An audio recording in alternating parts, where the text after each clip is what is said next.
Excellencies, distinguished guests, and honored participants, ladies and gentlemen, good afternoon.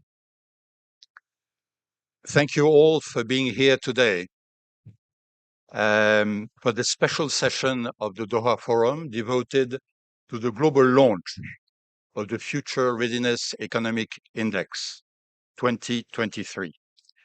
We are truly honored to be hosted by the Communication Regulatory Authority. We are equally honored to have such a high level of participation among our speakers. In a few minutes, I will summarize the rankings and the main findings of the FRI Report 2023, and that will be followed by a panel discussion with remarkable high-level participants. You will hear more about that in a minute, but at the very start of this session, I am truly honored to welcome on stage His Excellency, the Minister of Communication and Information Technology of Qatar, Mr. Mohammed bin Ali Al Manai. Please join me in welcoming His Excellency on stage.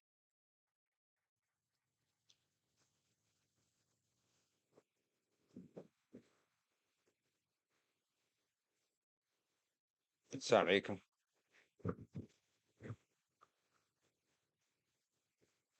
Your Excellency, Dr. Hussein Minawi, President Zanzibar, distinguished guests, ladies and gentlemen, good afternoon and welcome to Doha.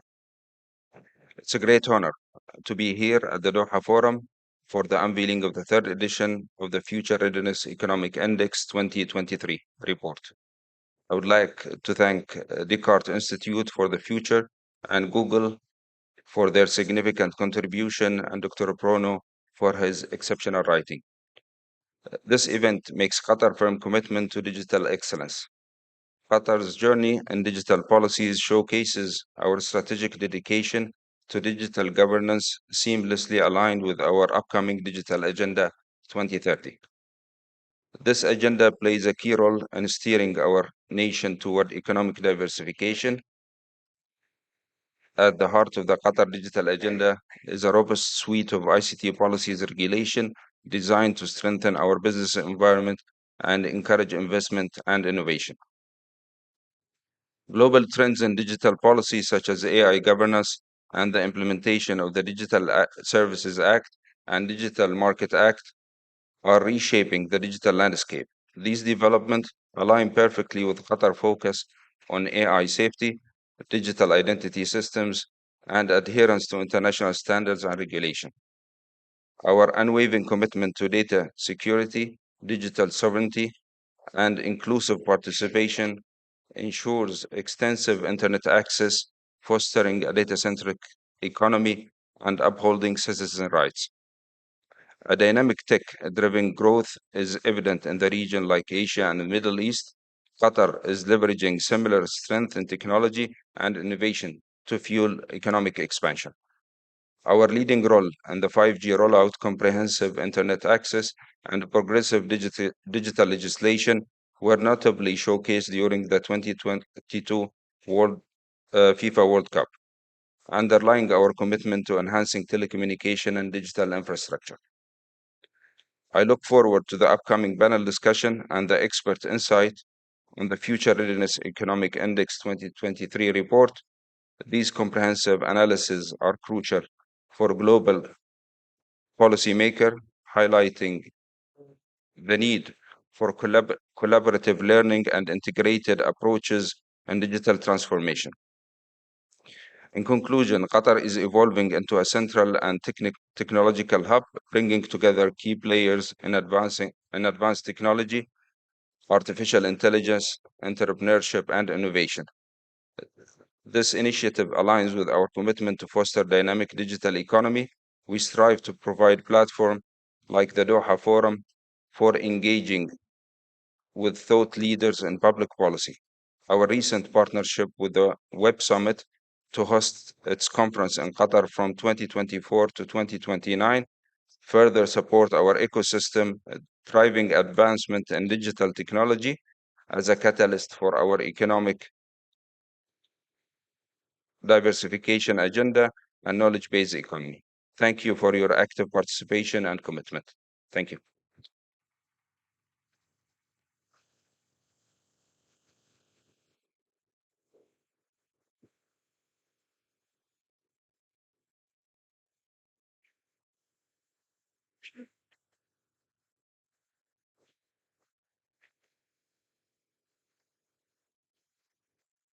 Thank you very much, Mr. Minister, for this future-oriented words, which augurs well for the presentation I'm going to give now. So my name is Bruno Lanvin. I am the founder and CEO of Descartes Institute. Descartes Institute was commissioned by Google to produce the report I'm going to describe now, which has been produced in cooperation with the Communication Regulatory Authority of Qatar, for which we are extremely grateful.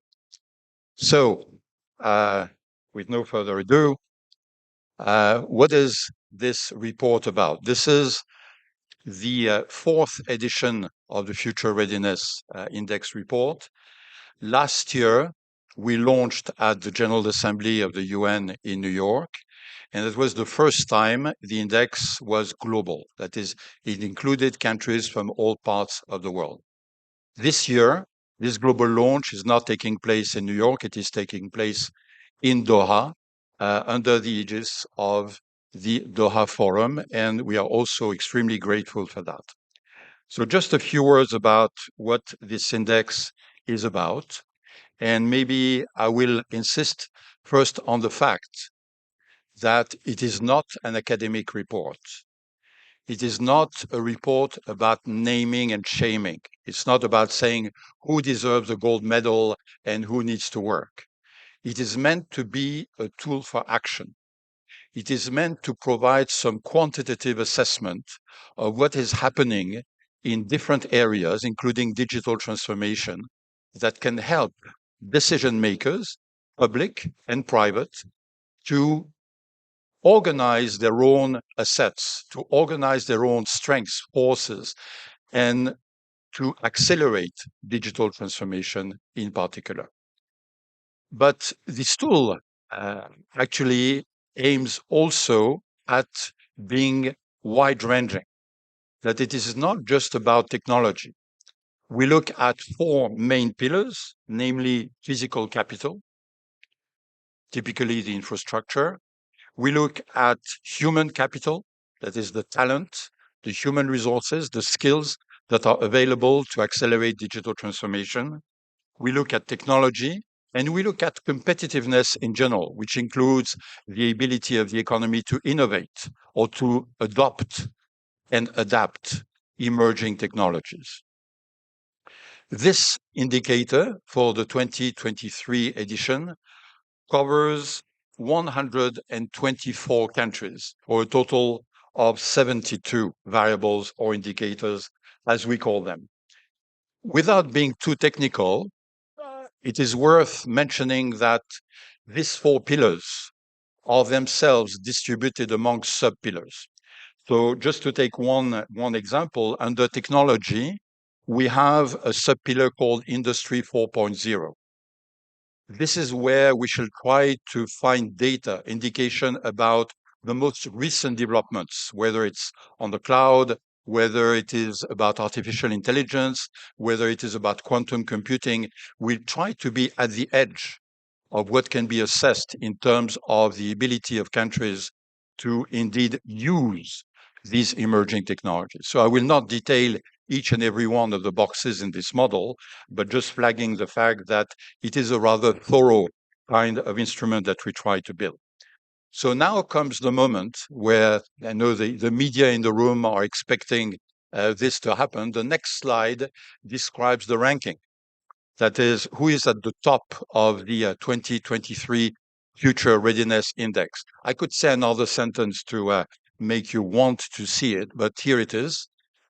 These are the top 10 of 2023 Future Readiness Economic Index. So congratulations to Singapore. Singapore has been a country ranking very high in all kinds of international indices. You may have seen recently the PISA index on education. And of course, this is no fact of life, so to speak. It is something that results from a logical approach. The fact that Singapore is typically the example of an economy that has tried to work at all pillars of competitiveness, starting with education, going to the development of the most advanced technology, for example, in e-government. And then you have this list of 10. Each of these countries has specific reasons to be at the top of the ranking. So we have no time today to detail each of those. Maybe the discussion with the panel will allow us to get more into details. But it is worth flagging the fact that Europe and Northern America are still at the forefront of these rankings. And this is no surprise because of the strength of the industry, because of the strength of the education sector, etc.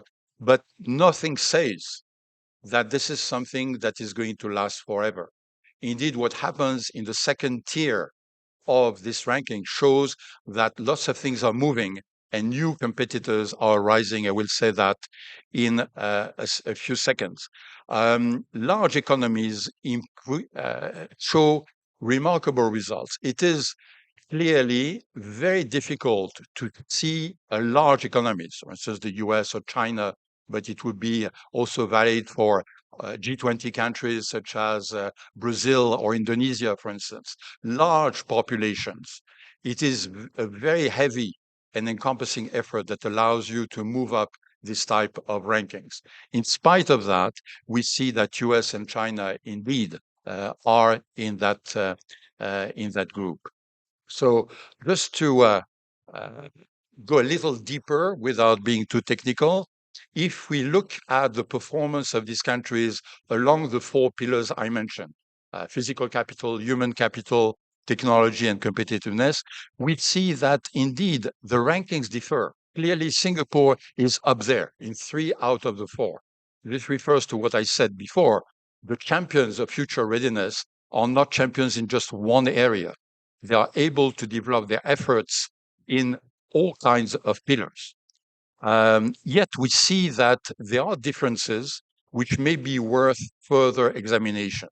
Why is it the case that, for instance, Australia is number one on human capital? Australia is not the first country one would think of in terms of the global renown of universities. One would think more of the US or the UK, for example. And yet we have this ranking. So these are the kind of questions that this index encourages us to ask ourselves. If we look at what is the focus of this year's report. Every year we have a focus, we have a theme. The theme we chose this year is digital policies. We believe that digital policies is the linchpin of what happens in being future ready. And in that ranking, we have a slightly or maybe a largely different picture because we see countries in the top 10 that had not appeared in the overall top 10 of the whole report. This is the case of my own country, France, which is number 5 on digital policies and was not in the top 10 of future readiness. What does that tell us? What is missing in a country like France to translate this high performance in digital policy into something that will be closer to overall future readiness? And then we see Qatar. We see Qatar as number 8. So one of the smaller economies outperforming many larger economies in the area of digital policies. This is also an example worth looking into, and the report does that. We have a special section on what has happened in Qatar over the last few years that may explain this ranking. That's the last slide. What are the key messages in this report? Difficult to actually summarize that in one slide, but just to highlight a few without paraphrasing the whole thing. The more successful countries in terms of future readiness have a holistic approach. This is the example I mentioned before of Singapore. The idea is not to say we want to be the champion of the world in cloud computing, or we want to be the biggest country on earth for broadband access. The idea is to say, what does it mean for education? What does it mean for company organization? What does it mean in terms of international competitiveness? All of these elements are part of this holistic approach. The second element is that these countries combine both what I call very traditional measures, okay, developing infrastructure. There's nothing spectacularly new about developing infrastructures. You know that if you want to have an ability to master your data environment, infrastructure is key. That I would put in the traditional measures. But those champions combine these traditional measures with very innovative measures. And innovation is not just technical innovation. It can be organizational innovation. It can be involving more younger people in your decision. It can be listening to what different parts of the population have to say about their expectation. That's the combination between innovation and tradition. The third one is that countries, that is governments mainly and public entities, have room to develop these policies, both traditional and innovative. And this ability to shape the framework for digital policies has to be rooted in the values, in the traditions, in the local constraints. You don't import a model for digital transformation. You may be inspired by the success of others, but you always need to make sure that whatever you do relates to your fundamental values. And this is also a lesson we learned from looking at who is dominating the rankings. And last but not least, and this is something that resonates very much with what we've heard in this forum, in previous session that were dealing with a more global geopolitical environment, multilateralism needs to be revived. You may have seen what happened in the European Union regarding providing guidelines for artificial intelligence. It is just a forerunner of things to come. What is important is that if we want collectively to master artificial intelligence, we need global rules. We need international cooperation. We need to make sure that those rules that we want to apply to artificial intelligence are acceptable by everybody. Whatever the culture, the religion, their geography, their demography, they need to be supported globally. And nothing else but multilateralism is able to do that. We need to restore multilateralism. So I said this was my last slide, but I am an economist, so of course that was not true. The last slide is this one. The report is available, obviously, to everybody for free on various websites, including the Descartes Institute website, but it is accompanied by a dynamic online tool. That tool allows you to simulate any kind of environment. What if? Okay, so you look at the performance of your country on each and every one of these four pillars. What if I wanted to stimulate that pillar, let's say competitiveness or technology or human capital?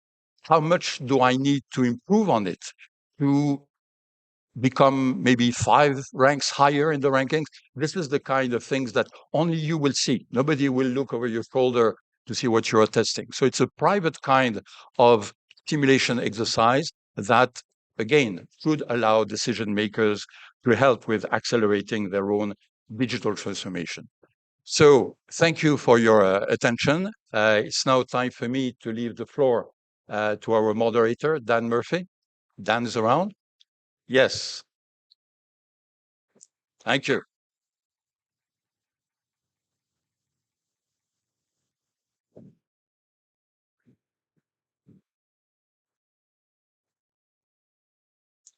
Thank you very much, Dr. Lanvin, and congratulations to all of the partners on this incredible piece of work. I'm Dan Murphy from CNBC, and I'm thrilled to invite our panelists to the stage to have a conversation about the latest report. So, ladies and gentlemen, please join me in welcoming His Excellency Dr. Hussein Mwinwi, President of Zanzibar and Chairperson of the Revolutionary Council, also representing His Excellency Dr. Samia Suluhu Hassan, President of the United Republic of Tanzania. Mr. President, welcome to the stage. Please take your seat.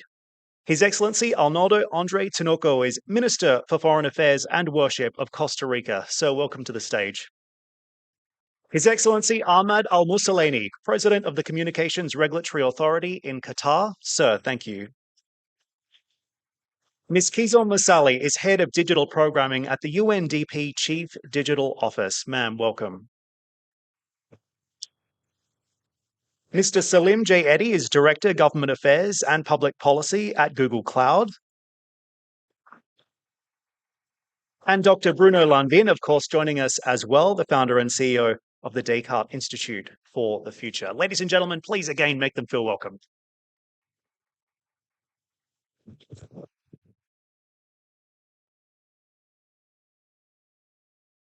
So now that we have seen the report being released, I'd like to ask each of our panelists for a broad view on what we have just heard. And Mr. President, I'd like to begin with you and then make our way along the panel.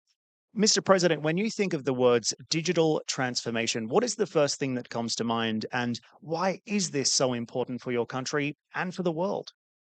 Well, thank you very much.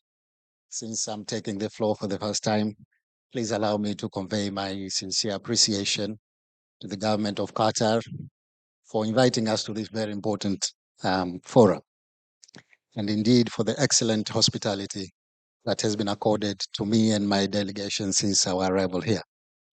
Coming back to the question, what comes to mind when I hear digital transformation? For me, it is about efficiency and about inclusiveness. And when we talk about digital transformation, we are talking about making things efficient. Efficiency in service delivery, public service delivery, efficiency in revenue and taxes collection, efficiencies in access of data, whatever kind of information you need, efficiencies in doing business through the different platforms like e-commerce and so on. But all these would be possible to have to include everybody. Nobody can be left behind if we have the right infrastructure. And so for me, efficiency and inclusiveness is what digital transformation means. Thank you, Mr. President, and thank you again for being here. Minister Tinoco. Thank you so much, and thank you, of course, for having us here. I'm honored and very thankful for Qatar receiving us here. I think on elimination of waiting time and waiting lines and efficiency as well, I think it's a fundamental shift into how businesses operate and deliver value by using technology to innovate. It is about a cultural change, fostering a mindset of continuous improvement. It involves integrating digital technologies across all aspects of an administration, changing the way they operate, interact with customers, and create products and services. From my perspective, digital transformation is crucial because it enables organizations to stay competitive and relevant in today's evolving digital landscape. It's a journey toward a more efficient and citizens oriented way of doing business. Thank you. Thank you, Minister. Your Excellency. Yeah, when talking about digital transformation, I immediately think about the impact of the digital transformation into the state of Qatar.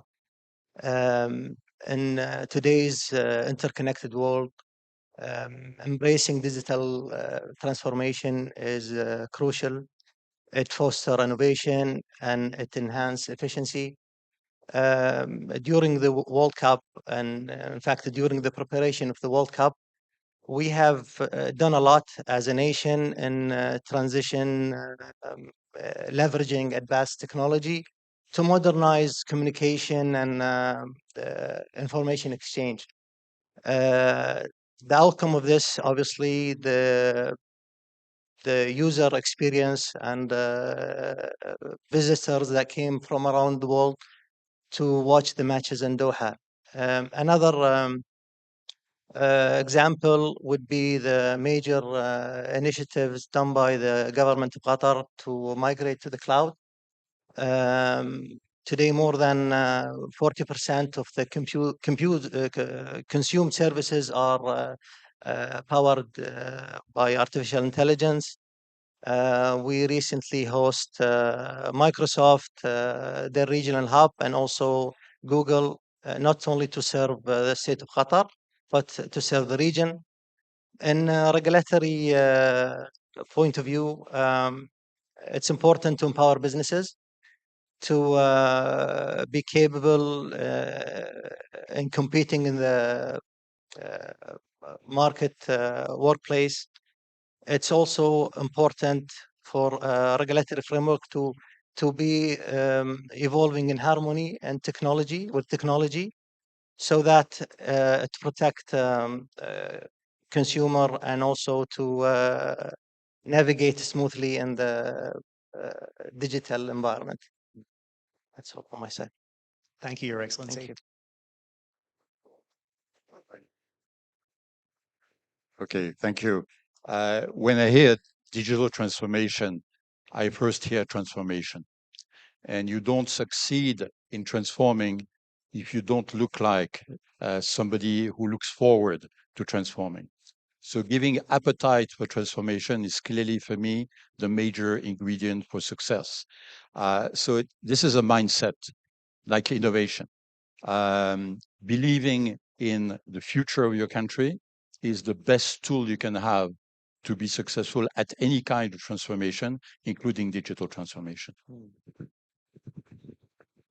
Thank you so much for that question, Your Excellencies. Thank you very much for having me here from the United Nations Development Program. In my role as Director of Digital Programs, where we work across 72 different countries, in which we program in 130 countries that we would together group as the Global South, digital transformation really is an accelerator for the Sustainable Development Goals. Now, our Secretary General of the UN spoke yesterday about how digital technologies with climate change is really creating some fundamental shifts. And he pointed to one core fact, which is that the world is interconnected.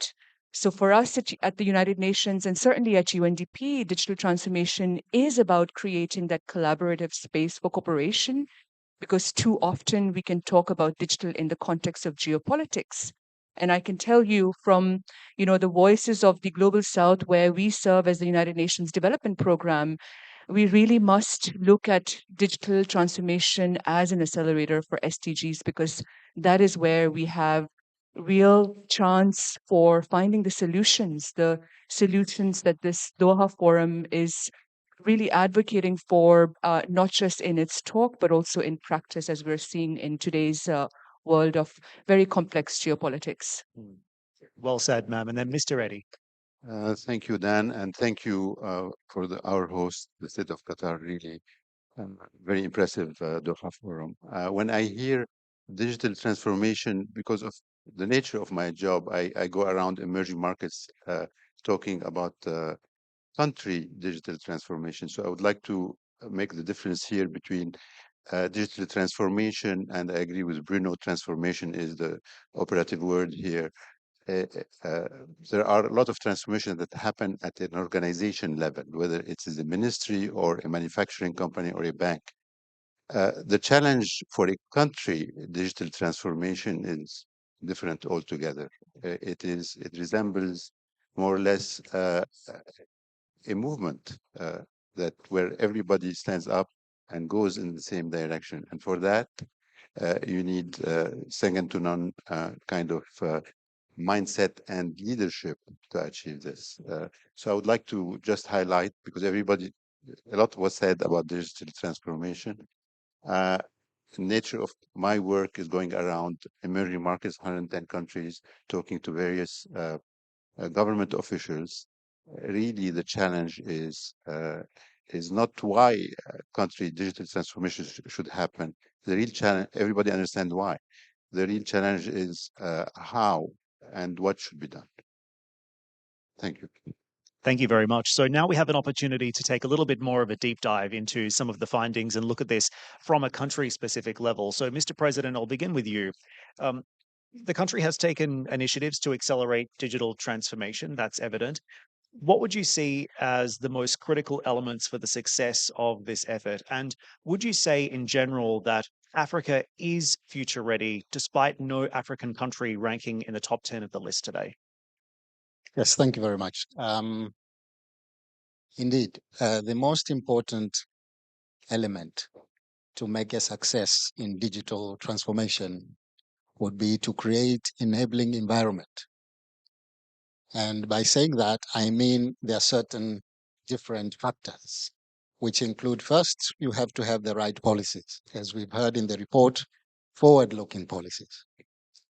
Then you have to have the right legislative framework. And also you must have the right regulatory framework. On top of this, you have to have the right strategies to implement the policies that you put in place. But the most important aspect is to have the digital infrastructure in place. And when I talk about digital infrastructure, I mean the whole spectrum of it, from having the international gateways, data centers, to have the broadband backbone, whether it is fiber optic or a satellite or both. And the most important part also is to have the last mile connectivity. So for us, it is important that all this is in place. This enabling environment is in place to make sure that you are successful in your digital transformation. So I'll give an example of my country. For example, now in Tanzania, the mobile phone penetration is well above 80%. And the internet service penetration is above 50%, which is, for us, is excellent because we have seen an unprecedented growth in mobile financial transaction, which has led to increase in our GDP and hence increase in the growth rate of our economy. So to answer the final question as to whether Africa is ready, I think yes, we are on track because of the fact that all the points that I made, from policy to infrastructure, most of the African countries are doing very well. And the example of mobile phone penetration in Tanzania is very similar to the rest of Africa. And we believe that indeed we are on the right track in our quest for digital transformation in Africa. And indeed, this development just takes time. So we'll watch and wait to see how the African countries climb the rankings moving forward. Thank you again, Mr. President. Minister Tinoco, over to you. Costa Rica is both a green economy leader and a regional leader in information technologies, able to attract foreign investors. So can you elaborate on this progress as well? And how can this apply to the rest of Latin America? Well, Costa Rica has developed a unique path, earning recognition as a sustainability champion and a hub for information technologies in Latin America. Costa Rica's success in attracting foreign investors is evident, positioning us as a regional leader. Given the size of our economy, we attract 13 times more projects than our GDP, according to the last Greenfield FDI Performance Index. The country's competitive position benefits from robust institutions, digital policies, and ICT regulation. We're working hard on digital transformation with the USA, Estonia, Luxembourg, Belgium, Spain, Portugal, and South Korea. All these countries are collaborating with us in more than 7 initiatives that we are launching. For example, one project that we're working on is digital health. It is imperative that we bring the healthcare services to citizens and stop having them stand in line in various institutions to program their appointments or get a prescription or even talk to a doctor for a routine checkup. We're concentrating on the digital citizen, interoperability, digitalization of hospitals and waiting lists, digital prescriptions, and even incorporating software with AI components to help us predict various pathologies. Finally, our administration is generating actions to ensure cybersecurity, which is an issue that is highly related to digitalization. Can, can this path be emulated by other Latin American countries? Certainly. Costa Rica's success stories in sustainability, technology, and attracting foreign investment offers a viable blueprint for other nations in the region. The emphasis on developing human capital, fostering strong institutions, investing in technology, and prioritizing sustainability could be a universal pathway for Latin American nations. Let me give you an example. The U.S. announced a series of agreements with Costa Rica, Panama, and Mexico to promote chip manufacturing in this region. Through the Chips and Science Law Act last July, it will benefit the U.S. by diversifying its supply chain and contributing to supply of chips of its critical manufacturing sectors. The alliances announced with Costa Rica and Panama show that Central America will be a crucial player in the manufacturing of semiconductors, thus positioning the Isthmus region as a nascent global chip generator. Thank you, Your Excellency. And Your Excellency, over to you now from the Qatari perspective. When we look at the situation in the Middle East, clearly deep pools of public and private capital, high mobile penetration, high access to the internet, particularly across the Gulf.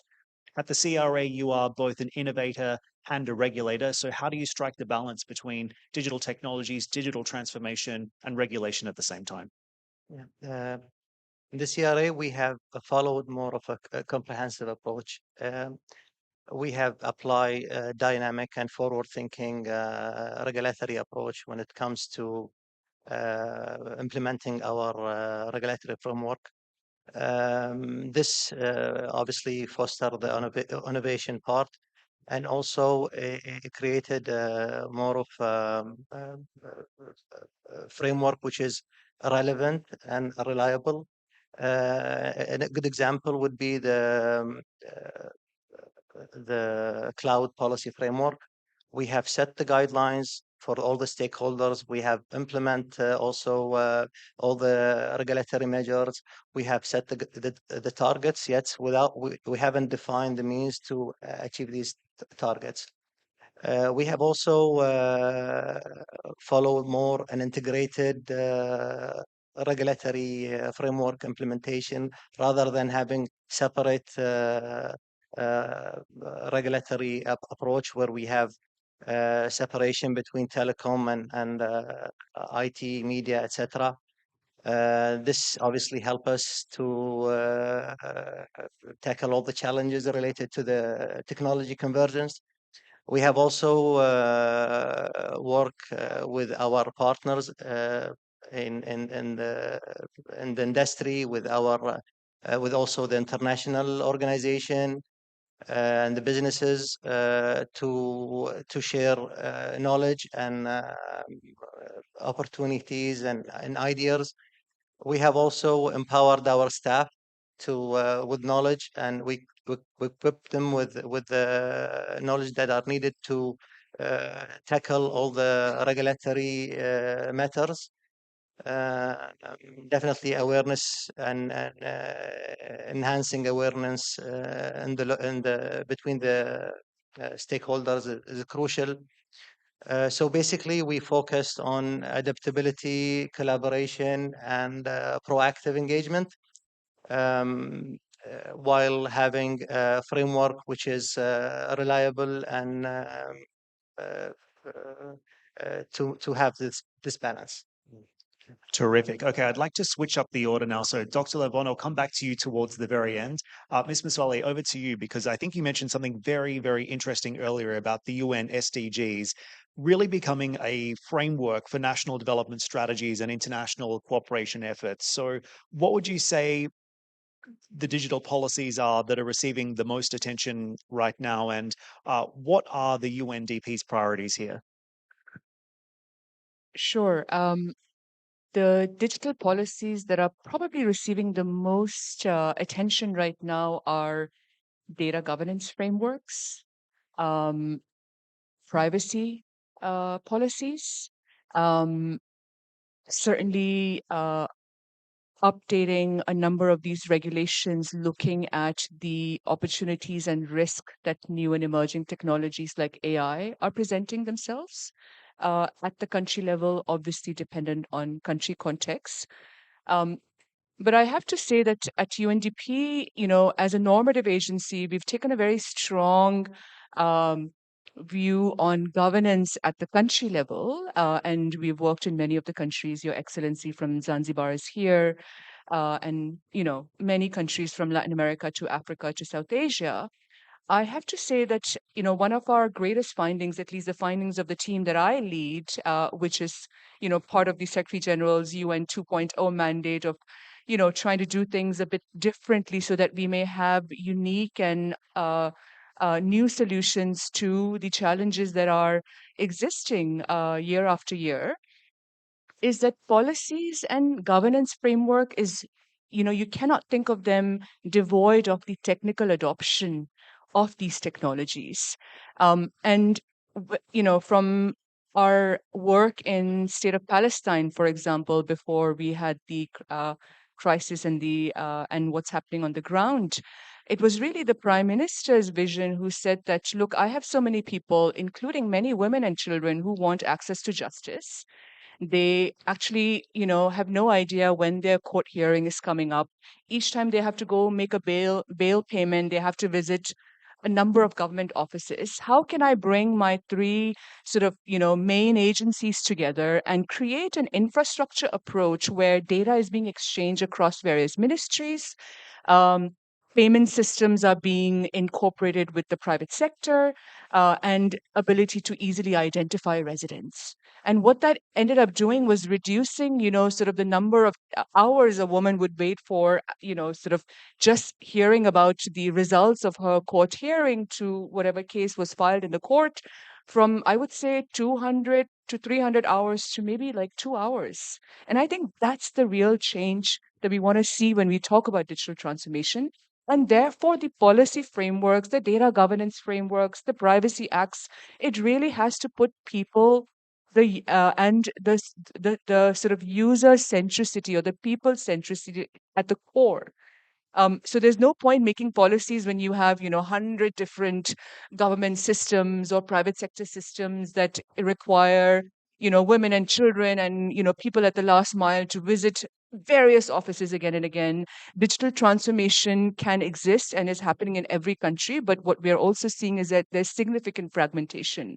And we need to reduce those fragmentation with a very holistic policy approach that is linked to how people are going to get access to services, that is linked to how economic and social development goals are going to be accelerated at a country level. So I would say that that's largely a very pragmatic and practical position of the United Nations Development Program. Terrific. Thank you. And Mr. Reddy, let's move it over to you. When Google first decided to get involved in this report, what were the objectives and expectations? And from a private sector perspective, how can the private sector help national economies to accelerate digital transformation?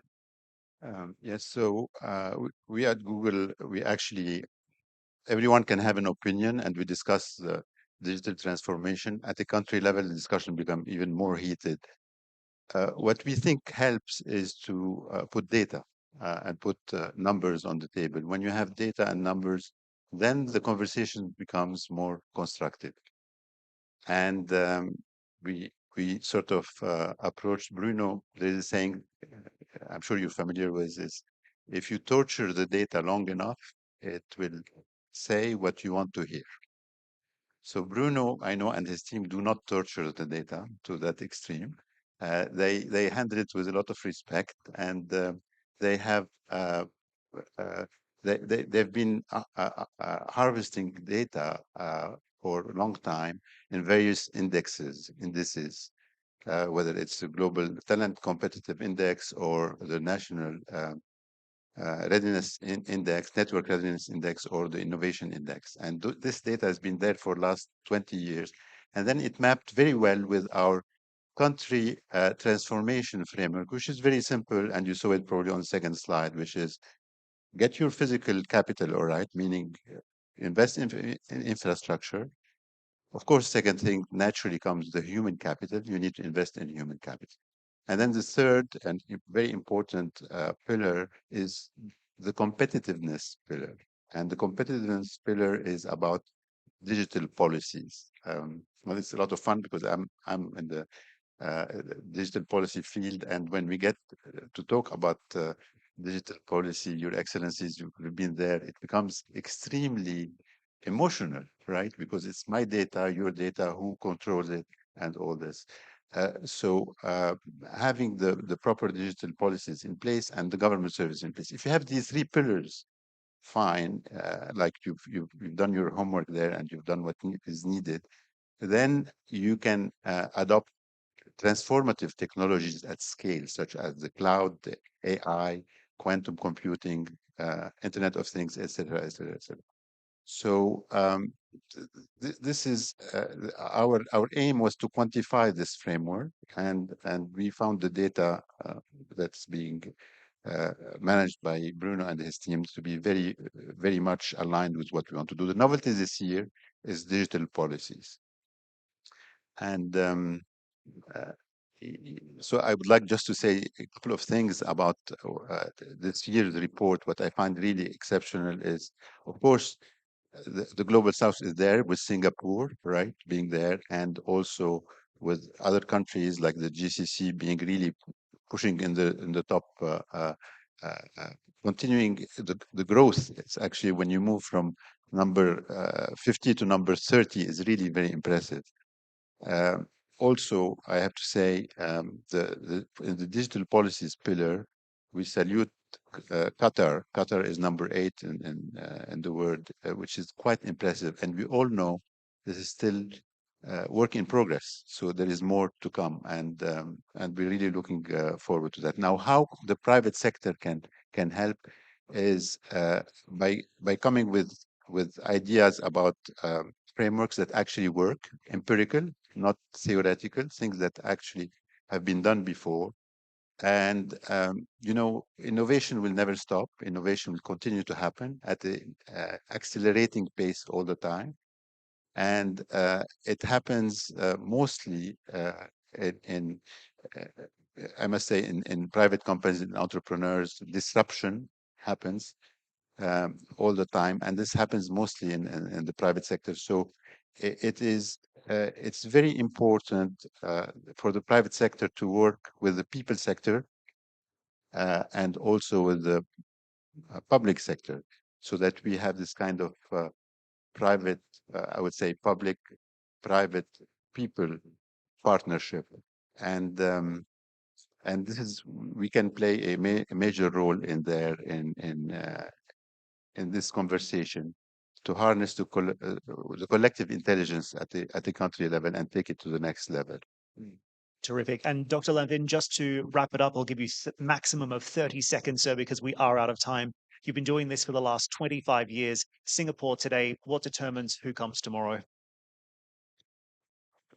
Okay, thank you. So you asked me to summarize 25 years in 2 minutes. That's right, which I will do. I mentioned I was an economist. I'm also a mathematician by training. And there are three kinds of mathematicians. There are those who can count and those who cannot count. I obviously belong to the second one. So very briefly, what is the recipe for success in those indices? What we see, and I underlined it before, is that if you're a big economy, okay, if you have more than 1 billion people like China or India, the efforts you have to develop are massive. You have to look at enormous quantity of needs, size of needs, etc. It's very, very difficult. But it happens. We have the US at the top of the ranking, so it's feasible. But it requires enormous resources. What we see in those rankings, whether it's technology, innovation, talent, future readiness, is smaller economies. Singapore, Switzerland, Qatar, being towards the top of these rankings. What is the reason for that? Of course, they have more agility. They have more ability to move fast and seize opportunities. But there is one historical lesson to draw from that, which is that these countries, and I would rank Costa Rica among those who have been, Costa Rica has been a leader in Latin America in this respect, and one of the smaller economies, is that when you're small, you have to be an open economy. You have no choice. And openness is one of the biggest ingredients for innovativeness. So if you're small, you have to be open. If you're open, you can be innovative. I am personally very skeptical when I hear words like reshoring, nearshoring, friendshoring, because for me, they are very often disguised wording for protectionism. When you're small economies, you don't play with these kind of things. You just try to do your own way. You try to move fast. You try to move in an exemplary way ahead of the competition. And for us, this is the main lesson we draw from these 25 years of ranking countries. All right, we're looking forward to the next series of this report. Mr. President, Your Excellencies, ladies and gentlemen, thank you so much for joining me today. And please give our panel another round of applause for being here today. Thank you for sitting in and listening.